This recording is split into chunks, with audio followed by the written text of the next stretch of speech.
నమస్కారం NSTV news కి స్వాగతం. నా పేరు సంధ్య. ముందుగా వార్తల్లోని ముఖ్యాంశాలు.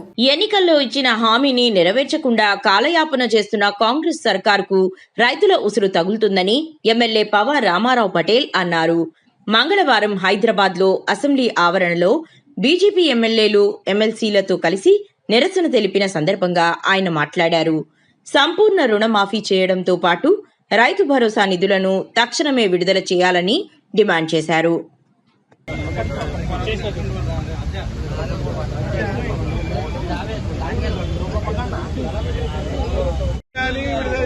రైతు భరోసా నిధులను వెంటనే విడుదల చేయాలి.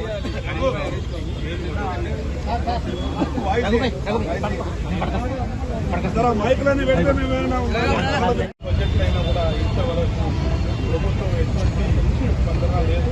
ఖచ్చితంగా వాటి మన అసెంబ్లీలోకి వస్తామని తెలియజేస్తారు.